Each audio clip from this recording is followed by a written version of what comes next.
Happy Tuesday, friends! It's approved. As the federal government continues to raise interest rates, many more Americans are finding themselves struggling to pay their monthly expenses. There are a growing number of lawmakers that are deciding to take action on a state level.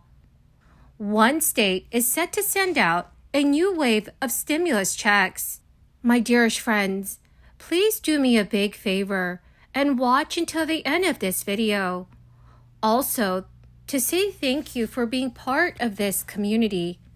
Tomorrow, I will be announcing several winners for the Walmart gift card giveaway. My dear friends, if you would like to enter these weekly giveaways, all you have to do, friends, is click and like several of my videos and then comment below the keyword of each video that you watch. The more videos that you comment on, friends, the greater your chances of winning the giveaways. Thank you, Mr. Speaker. Iowans are experiencing one of the hottest summers in history. In weather like this, ensuring our home stays cool and comfortable is top of mind for many, but it's also life-saving. Unfortunately for us, the Biden administration is telling Americans that their thermostats should be at 78 degrees when they're home during the day and even higher when sleeping. How can anyone be comfortable in their home with the thermostat set so high? That is why I, along with my good friend Senator Ernst, introduced the Lead by Example Act. This bill would require the Department of Energy and the Environmental Protection Agency's office buildings to set their Department of Energy's recommendation of at least 78 degrees. Set their thermostat where they're recommending it be set for you. Currently, with so many DOE officials working from home, taxpayers are paying to cool empty office buildings. Once again, do as I say, not as I do, and it's outrageous that Biden's executive agencies are the exception to the rule. Yet the Department of Energy is urging hardworking Americans to change their lifestyles without any consideration for varying climates or health concerns. That is why I'm proud to join Senator Ernst on the Lead by Example Act, and I encourage all of my colleagues to support it. Relief payments are becoming less common now that 2023 has entered the second half of the year. But many Americans could still be getting some extra cash later this year. Taxpayers have relied on states to deliver government-issued funds. These came through various rebates, loans, tax refunds, and one-time payments. So far, Alaska, California, Georgia, Maine, Montana, New Jersey, New Mexico, New York, and Pennsylvania have distributed payments to residents this summer. But now as we enter August, and with most checks already delivered, there is still one state that is giving money back to the residents. Earlier this year, Montana State Legislature directed $899 million towards income and property tax rebates during its legislative session.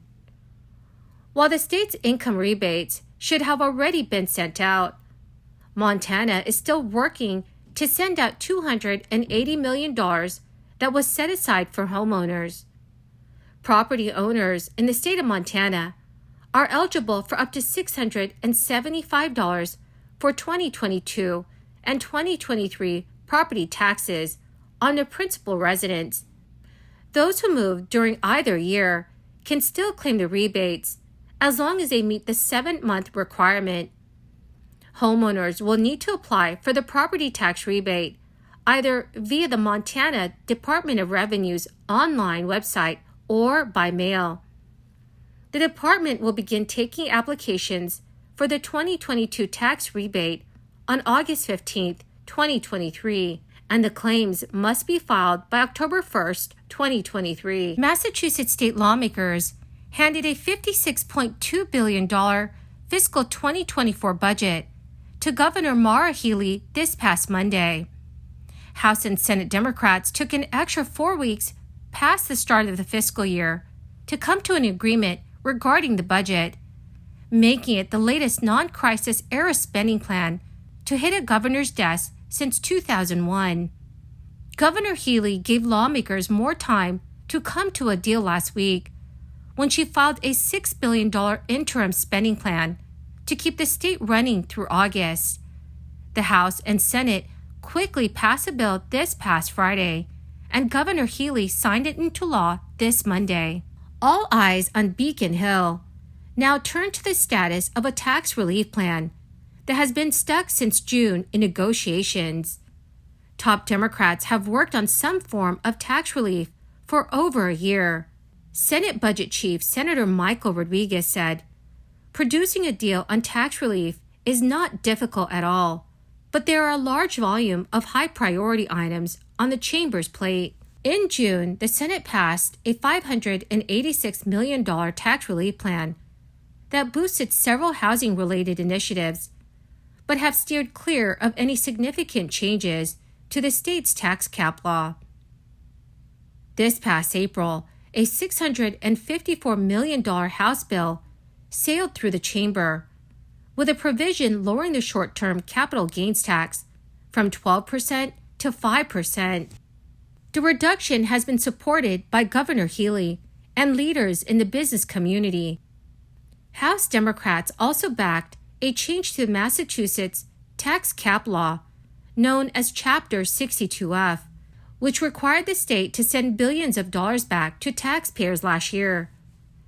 Senators proposed excluding estates valued up to $2 million from the estate tax, $1 million lower than Governor Healy proposed, but on par with what the House approved. Also, the Senate increased the cap on rental deductions from $3,000 to $4,000. The Senate plan boosted the statewide Housing Development Incentive Program cap from $10 million to $57 million before settling on $30 million annually. The House agreed with that change, but did so in a separate spending bill that was passed earlier this month. The fiscal 2024 budget passed this week sets aside $581 million for a future tax relief deal. But when that deal might surface is likely only known to the 6 lawmakers that are negotiating the plan. Revenue Committee co-chair Representative Mark Cusack said, "The legislature will most likely address tax relief after Labor Day."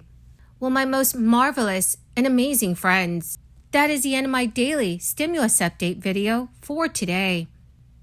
My dearest friends, thank you so much for joining me here and for being part of this community.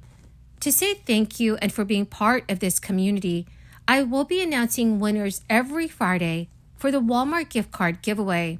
My dear friends, if you would like to enter these weekly giveaways, please click and like several of my videos and then comment below the keyword of each video that you watch.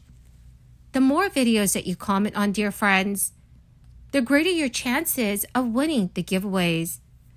Thank you and have a wonderful and very blessed Tuesday.